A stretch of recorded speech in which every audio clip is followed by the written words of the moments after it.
Hey guys, so I am an educator at Unacademy and you can follow me over there if you're interested to watch videos on basic concepts of chemistry or physical chemistry topics. You can also recommend this to your juniors and to your younger siblings, right? All you need to do is download the Unacademy learning app and watch my videos over there.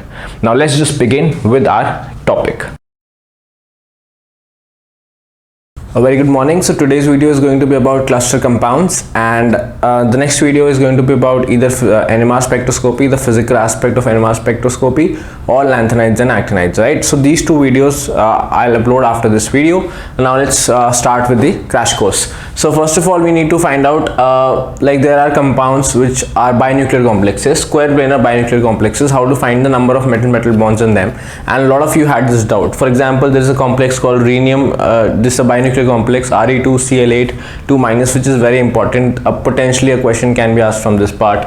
Then we have Re2Me8 2-, molybdenum MeO2 Et6, right? So I missed out the 2MO2 Et6. So how to find out the electronic configuration, and a lot of conceptual questions can also be asked from binuclear square planar complexes. So first of all, if both the metals are in D1, if they have D1 electronic configuration, then they'll have one metal-metal bond. If they have D2 configuration, they'll have two metal-metal bonds. If D3, then three metal-metal bonds. If D4, then four metal-metal bonds.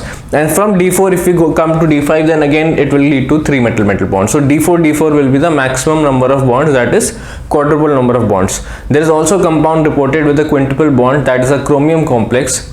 That is the only exception, chromium in +1 oxidation state, that means D5 electronic configuration. That is the only exception where a quintuple bond has been reported, that is with chromium 1 complexes, if only very bulky ligands are attached to the chromium complex. Okay, now so for example in rhenium 2 Re2Cl8 2-, if you find out the electronic the oxidation state of rhenium, first of all find out the oxidation state of rhenium. So if you find out the oxidation state of rhenium, it will come out to be +3. So +3 rhenium oxidation state means D4 electronic configuration, right? So both the rheniums are in D4 electronic configuration, they have D4 electronic configuration. So corresponding to D4 we have 4 bonds, so the number of metal-metal bonds in this case will be 4. Similarly for rhenium 2 Me8 2-, if you find out again the rhenium will be in +3 oxidation state, so D4 electronic configuration, and number of metal-metal bonds are going to be 4, or quadruple bond, right? And what about molybdenum MO2 Et6? In MO2 Et6 again molybdenum in +3 oxidation state. So molybdenum in +3 oxidation state means D3 electronic configuration, and the D3 corresponding to the D3 we have 3 electrons. 3 bonds, right? So 3 metal-metal bonds will be there. Now let's look at the quadruple bonding, the molecular orbital, because this is very important. This will come from the conceptual part. So what all bonds are formed and which all orbitals are responsible for which bond. Okay, so first we have the sigma bond. Okay, then we have 2 degenerate orbitals for the pi bond. Then we have the delta bond. Now this is the most important part. Then we have delta star, then pi star, then sigma star. Okay, so we say that the dz2 orbital is along the internuclear axis. So the sigma bond is formed, that is the head-on bond that is formed, that is the sigma bond that is formed by the dz2 orbital. All right, then the pi bonds, which is the sideways overlap, is formed by dxz and dyz. So see, the internuclear axis is along the z direction, so we say dz2 is responsible for the sigma bond. The pi bonds will be responsible which have the z component, like dxz and dyz. These will be responsible for the pi bond, and delta bond will be formed by dxy. Okay, so the delta bond is going to be formed by dxy, and you might be wondering what happens to dx2 y2. So dx2 y2 generally forms bonds with the ligand, right, whatever ligand the metal is interacting with. So you have to remember that the delta bond is formed by dxy and not dx2 y2. So just remember that the delta bond is formed by the dxy orbitals, right? So 2 dxy orbitals of both the metals, they combine to form this molecular orbital or the delta bond. And this delta bond is very weak, but yet it's very important, right? For example, if you compare the structures of Re2Cl8 2- and osmium 2Cl8 2-, okay, so generally a cluster will like to be in staggered conformation, but Re2Cl8 2- likes to be in the eclipsed conformation. Why does it like to be in the eclipsed conformation? Because because the delta bond holds the so delta bond is a facial interaction. It is an interaction between two faces, and because of that the delta bond is actually responsible for the eclipse conformation of Re2Cl8 and because of this the point group of Re2Cl8 is D4H, whereas OS2Cl8 because it does not have a delta bond, because if you see the oxidation state of osmium, it's +3. So osmium in +3 oxidation state means D5 electronic configuration, and D5 means three bonds, so it will not form a delta bond. Okay, it does not have a delta bond, because of which what is going to happen is it will have a staggered geometry and the point group will be D4D. So this is important. So sometimes they can frame a question like this: Re2Cl8 and OS2Cl8 have a similar structure but their point groups are different. Which of the following is responsible? So they can give you like the metal is bigger in size or something like that, but the only thing that is responsible is the delta bond over here, because it's forming quadruple bond, and that is why it likes to be in the eclipse geometry, whereas this complex likes to be in the staggered geometry. So this is very, very important. So like for D5 electronic configuration, if I do the filling, I'll just do the filling for D5 electronic configuration. So 1 2, so there are 10 electrons, 3 4 5 6 7 8, and then we have 2 electrons in the anti-bonding orbital as well. So overall the bonding orbitals, there are only 3. So that is why only 3 bonds are there, because this one goes in bonding delta, but this one again goes in delta star. So anti-bonding cancels out, right? Now coming on to the number of metal bonds in low nuclearity carbonyl clusters. Okay, so this is again very important. A lot of questions have been framed from this part as well. Like for example, so this is very simple. All you need to do is, first of all, whatever metal is given, carbonyl metal is given, a low nuclearity means around 3 or 4. Like number of metals should be either 3 or 4. That is why low nuclearity carbonyl clusters. So like Fe3CO12. So Fe, so first of all you find out the total valence electrons. So one iron contributes 8 electrons, so 3 irons will contribute 24 electrons. 24 plus CO also contributes 2 electrons, so there are 12 COs, so 48 total valence electrons. Now what you do, you use the 18 electron rule. So the number of metals that are there, you multiply that by 18. Okay, so you basically sum it up with the 18 electron rule. So there are 3 metals, and if you apply 18 electron rule to 3 metals, that will be equal to 54. 18 into 3, 54. So what you do is subtract the 54, the value you get using the 18 electron rule, from the total valence electrons and divide it by 2. So if you do that, you will get the number of metal bonds in the complex, total number of metal bonds. So there are 3 total number of metal bonds in the complex. If you find out for binuclear complexes, the total number of metal bonds will be the number of metal bonds between two atoms, right? Because there are only 2 complexes. But in case like over here we have 3 metals, so we only have 3 metal bonds that are being formed. We don't know how much each metal forms, how many bonds does each metal form. So we need to find out that how many number of bonds does each metal also form. That also we need to find out. So the total number of metal bonds comes out to be 3. How do we get that? We take the 18 electron rule and multiply it by the number of metals that are there, subtract it from the total valence electrons and divide it by 2, through which we get the number of metal bonds, the total number of metal bonds. Then what we do, then we take the total valence electrons and divide it by the number of metals that are there, to find out the number of bonds per metal.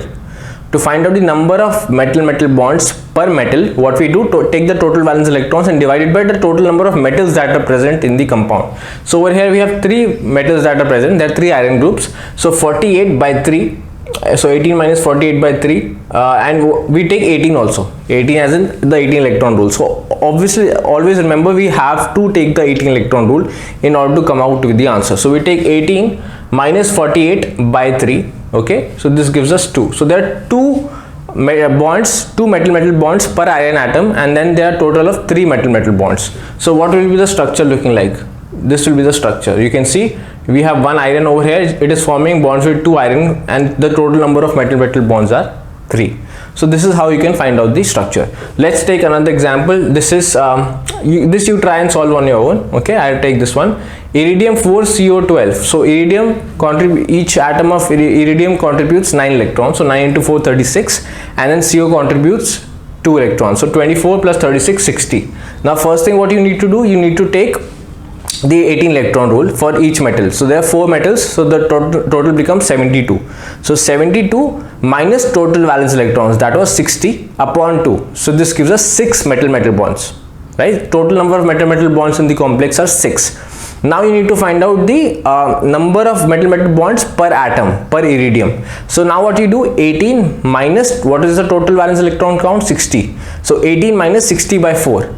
So 60 by 4 becomes 15, right? So 18 minus 15, which is equal to 3. Yeah, so it becomes equal to 3. So then we have total per iridium we have 3 metal bonds, and the total number of metal bonds are 6. So how will the complex look like this? See, if you see this iridium, 1 bond, 2 bond, 3 bonds, and total number of metal bonds if you see are equal to 6. So this is the structure for that complex. So this is how you can find the structure from using this metal bond for carbonyl clusters, right? Then let's talk about a little about the boranes. Just a brief introduction, which I think might be asked in the exam, so that's why a brief introduction. So if we have this complex BnHn2 minus, it's a closo, BnHn4 minus, nido, BnHn6 minus, arachno, BnHn8 minus, you can say hypo, and BnHn10 minus is clado, right? So closo, nido, arachno, hypo and clado, these are the names of the 5 basic structures that you need to know. Or you can just write them down as BnHn plus 2, BnHn plus 4, BnHn plus 6, BnHn plus 8, BnHn plus 10. For example, if a complex is there, B6H8, so that is closo, B6H10 nido, B6H12 arachno, B6H14 hypo, and B6H16 will be clado, like that. All right, now this is very simple, and I don't think such questions will be asked. Most of the questions are framed on heteroboranes. Okay, so what exactly are heteroboranes? So basically a hetero complex is there. For example, it could be carbon could be replaced, or silicon could be replaced, or germanium could be replaced, or nitrogen, phosphorus, arsenic, sulfur, selenium. So like these complexes can be replaced, and we need to find out the geometry, whether it's closo, nido, arachno, or whatever it is. Okay, so now carbon can be said as carbon is basically, you have to calculate the total valence electrons. So carbon has 4 valence electrons, right? 4 bonding electrons, you can say. So all the elements in that group have 4 electrons, 4 valence electrons. Whereas if you count BH, so BH has boron has 3 valence electrons, and hydrogen has 1 valence electron.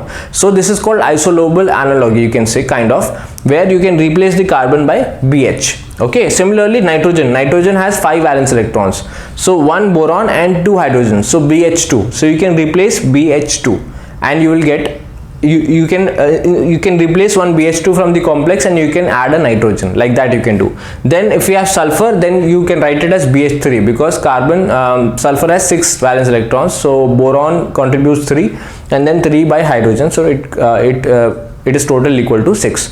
Don't think that we can replace 2 boron atoms. That is not how it works. We have to replace 1 boron and 3 hydrogens. Okay, so let's find out the geometry of CpB10H11. So we have a carbon and we have a phosphorus. So carbon, I said, we can replace by BH. So if we replace carbon by BH, the formula becomes PB11H12.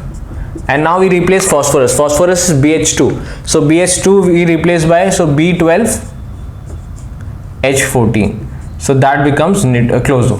B12H14, you can see it's of the form BnHn plus 2, so it's closo. Then for example, if we need to find out SB9H11, so S I told you we can replace by BH3. So if we replace by BH3, this becomes B10H14. B10H14 means nido, BnHn plus 2. So this is nido, right? So this is nido, this is closo. I hope you know closo, nido, arachno, hypo, clado, right?